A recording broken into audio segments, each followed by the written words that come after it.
이번에 이제 게임스탑 이슈도 우리끼리 하는 그 말로 누군가는 이득을 보겠구나를 느낌을 갖죠. 그건 너무나 반복되어 왔던 거니까. 많은 분들은 어떤 이슈에 드러난 뉴스에 그 사람들만 뭐 기관은 어떻고 이런 얘기를 하지만 사실은 본질적으로 보면 그냥 내 기준에 맞는 나에게 적합한 좋은 기업을 만나서 그 기업을 쌀 때 사놓고서 생업에 종사하면 돈을 버는데 그걸 매일매일 이제 시황을 보고 아침에 뉴스를 보죠. 그 기업에 관한 뉴스만 보면 될 텐데. 안녕하세요, 보라보라입니다. 안녕하세요. 제 이름은 미정입니다. 안녕하십니까. 이베스투자증권 윤조입니다. 네, 안녕하십니까. 주식의 시대 투자의 자세라는 책을 네. 경저자로 쓰신 윤지호 센터장님을 모셨는데요. 네. 윤센이라고 부르면 된다고요? 예. 앞서 이제 좋은 말씀들 강연을 해주셨는데 제가 이제 이 강연을 먼저 보셨다는 전제하에 질문 좀 드리겠습니다. 예. 네. 경기가 일본이 굉장히 장기간 동안 경기도 안 좋았고 주시장도 안 좋았던 걸로 알고 있었잖아요. 네. 그래서 사카미 아시토는 그때 원칙을 지켜서 투자를 했던 거죠. 그 원칙은 크게 보면 제가 이해한 바로는 네. 일본 경제가 굉장히 불황기에 있는 동안 원칙을 지켰다는 거죠. 경기가 좀 안 좋아졌을 때는 주가가 싸져 있을 거 아닙니까? 그리고 주가가 앞으로 좋아질 거의 기대값이 좀 암울한 시점에 주식을 열심히 산 거죠. 근데 앞으로 아무나 산 게 아니라 일본이 추론이라는 단어를 쓰는데 상상력을 발휘해서 좋아질 것을 상상해서 산다는 거예요. 예측을 하신 건요? 어떤? 근데 우리가 피터 드러커가 이런 말을 했었잖아요. 네. 이미 일어난 미래라는 유명한 단어를 남겼는데 우리가 미래라는 게 먼 미래에 있는 게 아니라 이미 현재에 많이 와 있지 않습니까? 네. 막 이 지금의 이 대표적인 게 인구 구조가 될 테인데 결혼들을 많이 안 하면 앞으로 출산율이 떨어질 것이고 산부인과는 힘들어지지 않을까 뭐 이런 게 바로 미래 예측이라고 본다면 그런 거를 추론할 수 있는 여러 데이터가 더 발달해 있고 그런 과정에서 아이디어를 많이 찾았던 거죠. 그리고 재미있는 제가 임프레시브 했다는 것 중에 하나는 우리가 흔히 ROE 주식 투자의 중요한 편 중에 ROE가 높은 기업이 좋다 기계적으로 도식적으로 해석을 하지만 투자가 늘어나면 ROE는 좀 부담스럽죠. 왜냐하면 우리가 감가상각비를 때려서 비용을 부담시켜야 되니까. 근데 이제 ROE가 낮을 때 사서 높을 때 팔아야 된다. 뭐 이런 논리들. 그러니까 제가 드리고 싶은 요지는 뭐냐면 주식이라는 게 어떤 좀 사이클이 있다는 걸 말씀드리고 싶은 거예요. 미국 같은 경우에는 굉장히 장기간 꾸준하게 올라왔어요. 다우 지수를 보면 끝없이 올라간 것 같죠. 근데 한번 다우의 구성 항목을 보셨나요? 기업이 계속 편출입이 있는 거죠. 그걸 보통 평균의 오리라고 그러는데 결국 좋아진 살아남은 산업들로 지수를 구성하니까 계속 좋아 보이는 거고 결국 이러한 어떤 경기가 안 좋아졌을 때 주식을 사고 좀 좋아지거나 기업이익이 이제 확장됐을 때 주식이 줄이고 이런 과정을 반복해 간다면 주식에 열심히 해야 될 때가 있고 생업에 더 충실할 때가 있고 그거를 구별할 수만 있게 되더라도 투자가 좀 더 우리 생활에 도움이 되는 방향이 되지 않을까. 너무 투자에 요새 몰입하는 분들이 많아서 그것이 과연 적절한 투자의 방식인가에 대해서는 저는 이 책에서 세 분의 다른 저자들과 함께 많이 얘기를 나눈 부분 중에 하나입니다. 그러면 이제 어떻게 보면 저희가 사실 주식하면 장 이제 9시부터 3시 반까지 거의 몰입돼가지고 근데 그게 그러라는 말씀이시네요. 그러니까 제가 드린 말씀이 그렇게 해서 돈을 많이 버는 사람도 있다니까요. 그리고 뭐 호가만 보고서 돈을 버는 방법도 있고 어떻게 어느 길을 가는 길이 한 가지만 있겠습니까? 수백 가지 수천 가지가 있는데 제가 드리고 싶은 요지는 그 아무나 그렇게 하기가 쉽지 않다는 거예요. 내가 흉내낸다고 할 수 있는 게 있고 그냥 가장 쉽게 할 수 있는 방법이 뭐냐를 고민해 보자는 거죠. 그렇다면 좋은 주식이라는 거는 좋은 기업과 좋은 주가의 교집합이라는 거죠. 그리고 우리가 좋은 기업을 찾는 훈련이 되어 있어야지 그걸 할 수가 있는 거고 그건 어렵지 않아요. 그냥 뭐 제가 여기에 소개해드린 몇 가지 책을 읽고 좀 공부만 하시면 찾을 수 있습니다. 뭐 꼭 애널리스트의 추천을 받을 누구의 종목 추천 필요도 없어요. 그건 할 수 있는 겁니다. 좋은 주가는 뭘까? 밸류에이션이라는 걸 좀 알아야겠죠. 이익에 대비 주가 어느 정도 수준인가? 뭐 이런 것들을 공부해서 둘을 비교하는 습관을 가지면 어쩔 때는 좋은 주식이 너무 좋은 주식이 많아지니까 그때는 내 자산의 상당 부분을 주식에 투자해 놓고 그리고서 한 1년 뭐 2년 있으면 돈을 벌게 되는데 꼭 아쉽게도 다들 많은 사람들이 다 좋다고 느끼는 순간에 주식시장에 들어오니까 문제가 된다는 거죠. 물론 거기서 더 올라가서 더 좋아질 수도 있겠지만 그 구역은 정말 더 힘든 구간이라는 거죠. 그래서 제가 아까 무조건 뭐가 정답이라는 말씀 못 드리지만 우리가 할 수 있는 쉬운 방법이 뭘까? 그나마 할 수 있는 방법이 뭘까? 그런 측면에서 본다면 제가 드리고 싶은 말씀은 그러한 아주 단순한 방법이 아닌가. 그러니까 우리가 네. 주식 투자를 하면 이제 이렇게 얘기를 하세요. 아, 나는 매크로는 필요 없어. 그냥 기업만 보면 돼. 그것도 맞아요. 그럴 수도 있어요. 네. 근데 소로스라는 사람은 어떤 중앙은행 정책을 보면서 소위 파운드 투기를 해서 선거에 돈을 벌었죠. 네. 탑다운 플레이어로 돈을 번 사람도 있고. 아, 이게 뭐가 이것도 답이고 이것도 답이라니까요. 이거 왜 뭐 이거 양분하시냐는 거죠. 네. 근데 사실 그러한 철학을 유지하는 게 그렇게 만만치는 않아요. 근데 제가 드리고 싶은 반론이 이거예요. 어떤 산업을 보면 모든 경제가 다 똑같진 않잖아요. 이번에도 극명하게 드러났지 않습니까? 코로나 사태가 오니까 오히려 배달은 늘어나고 포장재가 더 필요하고 좋아지는 산업이 있잖아요. 매크로한 변수가 경제 성장률 GDP가 얼마냐 이걸 하는 건 매크로가 아니에요. 네. 중요한 거는 나바로 책을 읽다 보면 계속 그게 반복돼 나오는 겁니다. 이러한 집에서 어떤 아이디어를 치사점을 찾을 수 있을까? 그것만 갖고서도 흥미로운 아이디어를 찾을 수 있어요. 예를 들어서 지금 좋아진 건 알고 있어요. 자동차 좋고 반도체 좋은 건 알죠. 근데 좀 있으면 백신을 다 맞게 돼요. 네. 집단 면역이 가까이 다가서겠죠. 그럼 사람들이 외출을 할 거예요. 여행도 가고요. 그러면 옷을 사 입겠구나. 네. 그 생각을 하는 거죠. 아. 여행은 뭐 좀 뒤에 하더라도. 네. 네. 작년에는 어떤 일이 있어요? 집을 못 나가니까 사람들이 인테리어하고 TV를 샀죠. 네. TV라도 크게 보자. 맞아요. 그러니까 제가 항상 드린 말씀이 투자라는 거를 너무나들 수학의 정석처럼 하다 보니 누군가 가르쳐주고 잘못된 지식을 너무 많이 쌓였죠. 그러니까 네. 그냥 머릿속에 너무도 복잡해요. 근데 굉장히 그 훈련을 하시는 게 중요한데 그런 책들을 일단 읽으시면서 네. 처음에 읽으면 잘 이해는 안 가요. 근데 이제 제가 가이드북처럼 여기다 적어놨으니까 이걸 읽고서 이게 뭘 말하는 책이다를 좀 이해를 하시면 네. 그래서 여러 번 읽어야 이해하죠. 어떻게 한 번 읽고 이해합니까? 근데 제가 단연코 말씀드리는 건 그 정도도 이해 못한다면 투자하면 안 됩니다. 제일 좀 나를 알아야 되는 거죠. 네. 내가 어떤 사람인지 알려면 이러한 의사결정 구조가 어떻게 진행되는지를 이해해야 되는데 아쉬운 거는 한국의 금융시장에서 고상하게 얘기하는 걸 좋아하기 때문에 그런 것까지 전개되는 게 좀 없지 않나. 경기가 안 좋은데 주가는 왜 호황일까를 여쭤보려고 했는데 네. 지금 하신 말씀 들으니까 예를 들어서 코로나 때문에 경기가 안 좋은데 경기가 좋은 업종들이 있잖아요. 그렇죠. 그런 애들이 이끌어 나가는 건가라고 지금 제가 이렇게 생각이 이건 굉장히 벌써 주린이가 아니시라는 게 드러난 거예요. 그러니까 뭐냐면 사실 그게 너무나 상식적인 거예요. 제가 놀란 거는 경제 얘기를 하면 다들 뭐냐면 그럼 우리나라 성장이 한 좋은 뭐 우리나라가 성장기입니까 확장기입니까 도대체 뭔 얘기를 하고 있는 거지 저 사람들은. 우리 주시장의 본질은 나 대신 누군가 경영해 주는 거에 대해서 수익을 취하는 거지만 더 큰 본질은 뭐죠? 탐욕은 선이라는 철학이에요. The greed is good. 이게 바로 월스트리트에서 말했던 거고 사실 그러한 차에서 본다면 이 욕망을 어떻게 해소할 것인가. 네. 우리가 무엇인가를 해서 수익을 내고 싶고 네. 아니 코로나가 온다고 욕망이 사라집니까? 아니죠. 그 본질을 잊지 마십시오. 욕망이 있는 곳에는 돈이 생기는 거고 투자의 기회가 생기는 거예요. 난 주식시장이 어려운 게 뭐냐면 네. 마크 트웨인이 이런 얘기를 했잖아요. 역사는 반복되지 않는다고 그랬어요. 라임이 있을 뿐이라고 그랬어요. 네. 한 번도 갖다 왔던 적이 없어요. 어. 세상이 바뀌었는데 너무 웃기지 않아요? 그 옛날에 사람들이 다 옷도 다르게 입고 미의 기준이 달랐던 시대에 어떻게 적용합니까? 이건 코미디예요. 제가 봤을 때는. 그걸 말씀드리는 게 아니라 본질은 뭐냐면 네. 어떤 큰 사이클마다 새로운 어떤 산업이 탄생했고 어. 그 산업이 부를 이끌었고 거기에 모든 욕망이 투자가 됐었고 나는 그런 기업들의 주주가 돼서 편성했다는 게 주식 철학, 주식 투자예요. 그러니까 지금 중요한 거는 아까 투자의 사고법이에요.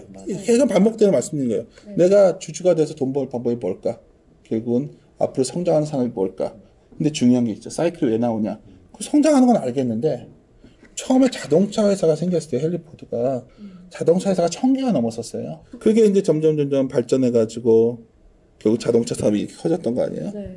그리고 우리가 2000년 멀지 살 게 없죠. 2000년대 지금의 네이버, 카카오의 전신들이 있었지만 제가 옛날에 많이 썼던 것 중에 요 젊은 세대는 뭐 야후 썼었거든요. 야후. 아무도 안 썼어요. 매일 야후 메일이 굉장히 중요한 계정이었는데 사라져버렸어요. 그 산업이 그 기업이 존속하는지 모르겠다는 거죠. 그러니까 투자가 그래서 어려운 거예요. 근데 우리가 그 산업이 커지는 건 알고 있잖아요.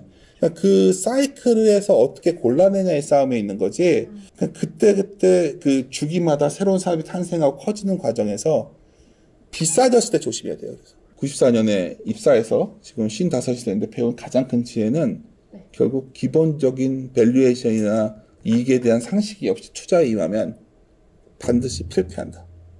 그거는 결국 그걸 가늠하는 기준이 있어야 되는데 결국 마지막에 남는 거는 주가는 이익의 함수라는 아주 단순한 명제였다는 거죠. 그래서 아까 질문으로 돌아가면 네. 지금이 싸냐 비싸냐 물으면 비싸요. 근데 버블이 터지냐 물으면 모르겠어요. 버블은 항상 더 심하게 해요. 욕망이라는 거는 인간의 욕망이 어디까지 갈지 모르니까. 근데 일반적인 투자자들은 그 욕망이 극단으로 가는 국면에 욕망에 편승해서는 쉽지 않다는 거죠. 오히려 사람들이 아무 관심 없을 때, 네. 좀 평온할 때, 그럴 때 주식을 하는 게 돈을 많이 벌더라. 제가 그렇게 먼 미래를 보려고 안 해요, 저는. 왜냐면 이제 이 책에 여기에 넣고 싶었지만 소개 안 한 책 중에 캠피셔의 책이 있는데 네. 그 주식 투자를 갖다가 뭐 5년, 10년 뒤 고민하는 것보다는 5년, 10년 뒤 고민하다가 그 산업은 좋은 거 알겠는데 그 산업 내 그 이후에 존속하는 줄 알 수가 없는 거예요.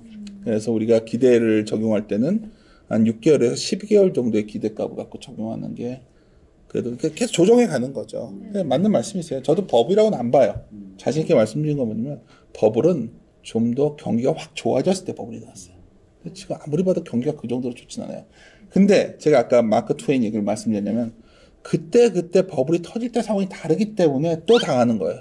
IT 버블 털 때 다시는 안 당하라고 다짐을 했었지만 금위기를 또 겪더라고요. 금위기 때 지금이야 다들 우리가 영화를 마징콜을 다들 봐가지고 다 이해하죠. 그 당시에 미국의 그런 글로벌 IB가 망할 거라고는 아무도 상상을 못했어요. 그래서 블랙스완인 거예요. 어떻게 그걸 알 수가 있어요? 버블은 알 수 없기 때문에 버블인 거예요. 네. 근데 저한테 지금 투자자로서 공격적으로 투자할 시기냐? 그건 싸다 비싸냐를 물어보는 거란 말이에요. 그러면 싸지는 않다는 거예요, 제 말은.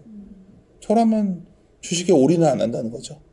그거가 중요한 건데 사람들이 이걸 혼돈하기 때문에 네. 비싸다 싸다와 버블이냐 아니냐 혼돈하다 보니 가치가 굉장히 판단이 안 쓰는 거죠. 저는 이렇게 봅니다. 그래서 결국 남는 결론은 뭐냐면 그래도 원칙은 바뀌면 안 돼요.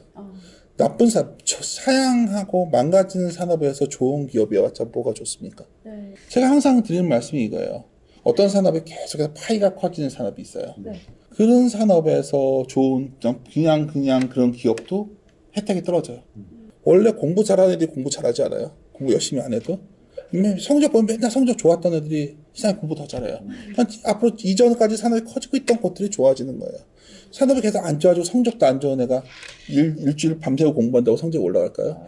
저는 굉장히 투자라는 거를 복잡하게들 생각하시는데 제가 데이터를 보고 저희들은 약간 퀀터 베이스를 많이 하기 때문에 내린 결론은 결국 잘하는 놈이 잘하는데 잘하는 애가 마냥 고평가를 받을 수는 없는 거예요. 어느 날부터 잘하는 애들도 한도 이상의 평가를 받기 시작할 때는 과대평가된 거죠. 우리가 70년대 굉장히 정부가 개입을 많이 했었죠. 50, 60년대. 왜 개입을 많이 했냐면 경쟁체제였기 때문이에요. 미국과 소련이 엄청나게 냉전상에서 해야 되니까 정부가 이제 많은 채권을 발행하고 그때는 이제 정부가 많은 복리후생을 해가지고 재정이 방대해졌어요. 그러다 보니 여러 가지 이유 때문에 소위 유가도 많이 오르고 달러가 흔들리니까 그래서 70년대 고통 속에서 탄생한 게 80년대 신자유주의입니다. 그때 금리를 엄청 올려가지고 인플레를 잡았어요. 네. 그 다음부터 금리가 계속 내려온 거예요. 30년간 지금. 지금까지? 그렇죠. 그 결과가 뭐였냐면 결국 불평등이 굉장히 완화됐던 시대에서 기억해 보시면 그 당시에는 사회주의적 정책이 굉장히 강했을 때예요. 그리고 전 세계적으로 보면 사회주의 정부도 많이 드러났었고. 근데 80년대 이후에 레이건과 대처가 나오면서 소위 시장 만능주의가 됐죠. 그 결과가 지금 모습입니다. 부의 불평등이 심해졌고 금리는 내려와 있고 금리가 내려왔다는 건 다른 말로 돈값이 싸니까 부채가 어마어마해졌죠. 네. 근데 이 부채가 무게가 너무 무거워진 거예요. 그래서 당장은 아니지만 앞으로 4, 5년간 네. 이건 알겠는 거예요. 정확히 모르겠지만 부채가 많은 사람은 부채를 줄여야겠다는 생각을 하셔야 돼요.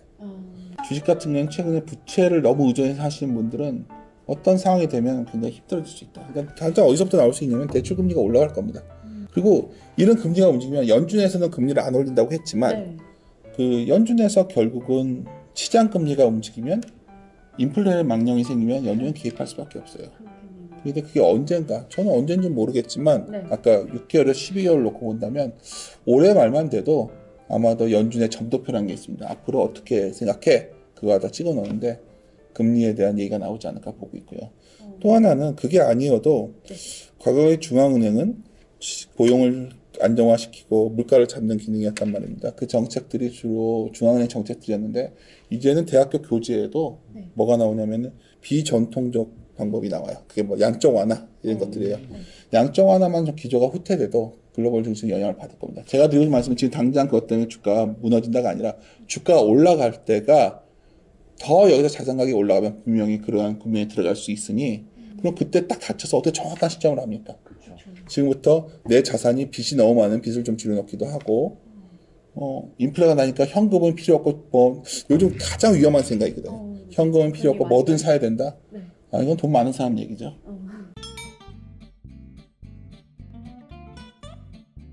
근데 이게 하워드 막스 얘기인데 또 사실 그게 틀린 건 아니에요. 방금 말씀하신 게. 그러니까 어떤 포트폴리오 유지할 때 올라가는 걸 팔면 안 돼요. 올라가는 거는 가져가는 거고 안 되는 건 파는 건데 제가 말씀드렸던 아까 하워드 막스 얘기는 뭐냐면 하워드 막스 책을 읽으시면 네. 투자에 대한 생각은 이런 얘기를 하는 거예요. 시계추처럼 극단으로 왔다 갔다 한다는 거야. 이 극단의 징후가 뭐냐는 거예요. 극단의 징후가. 우리가 정확한 어떤 숫자로 볼 수는 없는 거죠. 네. 광신적인 느낌들? 그게 나올 때가 불안한 거죠. 가끔 이제 막 종목 토론방 있잖아요. 거기 보면 막 맹목적인 사람들 있잖아요. 거의 광신도들 그.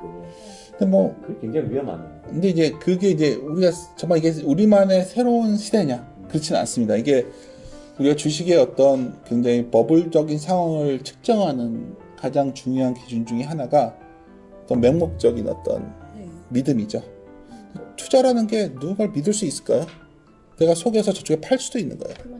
이번에 이제 게임스탑 이슈도 우리끼리 하는 말로 누군가는 이득을 보겠구나를 우리는 느낌을 갖죠. 그건 너무나 반복돼 왔던 거니까.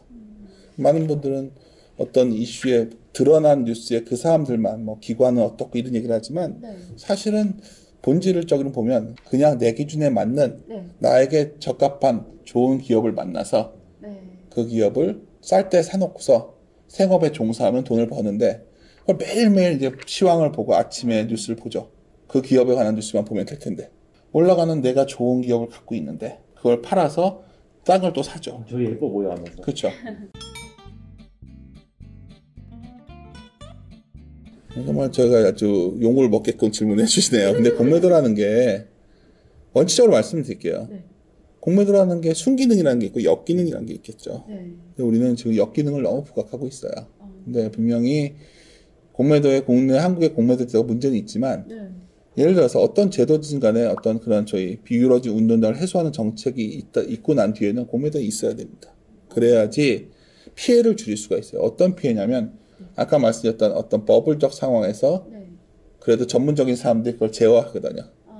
비유가 될지 모르냐면 게임스탑 이슈를 봤을 때 그 산업이 결코 굿 인더스트리는 아니었거든요. 배드 인더스트리의 대표적인 것이었어요. 근데 그 산업을 주식을 사게끔 사는 게 옳은 건 아니었잖아요. 결국 공매도가 이겼던 거예요. 숏이 이겼던 거예요. 그거는 산업의 밸류에이션이 고평가됐다. 근데 이제 이런 문제죠. 테슬라 같은 거는 정말 머스크라는 너무 뛰어난 사람이 있으니까 도대체 그 사람이 어디로 가는지 지금 다들 저 사람이 지구인인가 고민을 하고 있는 거죠. 그럼 숏한 사람들이 박살난 거죠. 하지만 공매도가 갖고 있는 순기능은 뭐냐면 결국 좀 더 개량화되고 좀 더 정교한 기법을 가진 사람들에 의해서 이것이 밸류에이션이 확장이 제어될 수 있다는 게 중요한 건데 굉장히 냉철하게 데이터를 보고 분석을 해야 되지만 본성에 대한 거를 잊지 않아야 되는데 그걸 적절히 조율을 균형을 가져갈 수 있는 방법은 뭘까? 스스로 사고하고 스스로 판단하고 스스로 추론하는 소위 투자적 사고, 투자하는 칸트적 사고를 투자의 사고라 말씀드렸는데 그 사고가 없이는 제가 이런 말 자꾸 말해서 좀 조심스럽지만 그게 갖춰지지 않다면 직접 투자하기 힘들다. 그 원칙만 잃지 말자는 거죠. 좋은 주식은 좋은 기업과 좋은 주가의 교집합이다. 결국 좋은 기업을 찾을 수 있는 식별법을 이해해야 되고 좋은 주가를 판단하는 기준이 있어야 되죠. 좋은 기업을 알려면 기업과 산업과 어떤 산업이 지금 살고 이런 소위 이익의 EPS라는 걸 알아야 되고 결국 가치의 기준은 여러 가지 밸류에이션 지표들을 이해한다면 이 둘만 이해하시면 내 스스로 판단이 가능한데 그거는 여러 가지 방법론을 다 뒤집어 보시고 훈련하시면 아마 최소한 우리가 스스로 주린이라는 말로 스스로를 낮추기보다 나는 투자자다. 투자자라는 좋은 말이 있는데 왜 주인이란 말 쓰죠? 개인 투자자 뭐 이런 말. 개인도 투자자. 아니죠. 뭐 개인도 주로 아니고 개인 일반 기관 투자자. 그냥 투자자. 나는 투자자. 투자자다. 난 인베스터다. 이게 뭐 인베스터라는 말이 있음에도 불구하고 왜 거기에 자꾸 제약적인 표현을 써서 스스로는 누군가에 의존해야지만 생존할 수 있는 그런 사람이 되려. 저는 제목을 제가 적진 않았는데 제일 마음에 들었던 거는 사실은 주식의 시대인지 모르겠고요. 어떻게 주식의 시대만 있습니까? 부동산의 시대도 있는 거고. 근데 투자의 자세가 뭔지는 이 책에서 그래도 많이 논의했다. 이 책이 답은 다 아니겠지만 네. 최소한 이 정도는 알고 있어야 된다. 최소한. 이게 최소한. 네, 어쨌든 여러분 책 정말 좋은 책이니까 저 이제 한 걸음 내딛고 내일부터 인베스터입니다. 네, 어쨌든 뭐 바쁘신데 시간 내주셔서 너무 감사드리고 좋은 말씀 해주셔서 감사합니다. 네, 감사합니다. 네. 수고하세요. 부자 되세요.